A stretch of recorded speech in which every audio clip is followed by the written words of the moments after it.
உங்களுக்கு எத்தனை உடல் இருக்கு அப்படின்னு கேட்டா நமக்கு எப்படி இருக்கும்? ஆச்சரியமா இருக்குல்ல? ஆமாங்க. நம்மளுடைய உடல் 3 இயக்க நிலையங்களாக இயங்குது.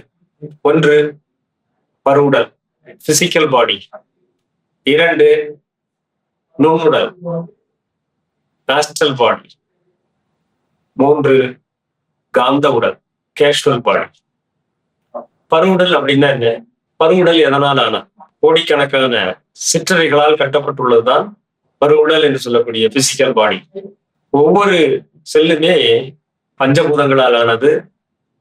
ஒவ்வொரு செல்லுமே ஒரு தொழிற்சாலையை போன்று இயங்கிக் கொண்டிருக்கிறது என்று மகரிஷி அவர்கள் கொடுத்திருந்தார். செல்கள், பல செல்கள் இணைந்த தொகுப்புத்தான் திசுக்கள். பல திசுக்கள் இணைந்ததுதான் உறுப்பாக இருக்கின்றது. பல உறுப்புகள் இணைந்ததுதான் மண்டலமாக இருக்கின்றது. பல மண்டலங்கள் இணைந்ததுதான் பிசிக்கல் பாடி. நுண்ணுடல் என்றால் என்ன? இந்த பருவுடல்ல உயிர் துகள் ஓடிக்கொண்டிருக்கிறது. உயிர்த்துகள் என்பது பஞ்சபூதங்களில் முதல் பூதமான விண்தா உயிர் துகளாக ஓடிக்கொண்டிருக்கிறது.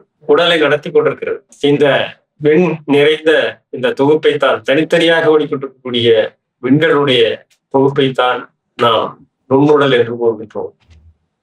இவை புறன்களுக்கு எட்டாமல் சூக்குமமாக இருப்பதால் சூக்கும உடல் என்றும் அழைக்கின்றோம். அடுத்தது காந்த உடல் என்றால் நுண்ணுடலில் உள்ள தனித்தனியாக இயங்கிக் கொண்டிருக்கக்கூடிய உயிர் துகள்களுடைய சுழற்சியால் அவற்றிலிருந்து வெளியேறக்கூடிய இறை துகள்கள், ஒவ்வொரு விண்துகள்களும் ஆயிரக்கணக்கான இறை துகள்களை கொண்டது. அந்த விண்துகள்களில் இருந்து வெளியேறக்கூடிய இறை துகள்கள் காந்த அலையாக வெளிப்படுகிறது.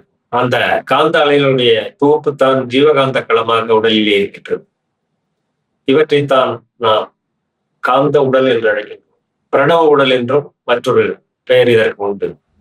மனித உடல் என்பது 3 இயக்க நிலையங்களாக செயல்படுகிறது. 1 பருவுடல், 2 நுண்ணுடல், 3 காந்த உடல். இந்த ஒன்றுமே ஒன்றுக்குள் ஒன்றாக அமைந்து ஆக்கவும் காக்கவும் பெறுகின்றதுதான் இந்த மனித உடலினுடைய வாழ்கம்.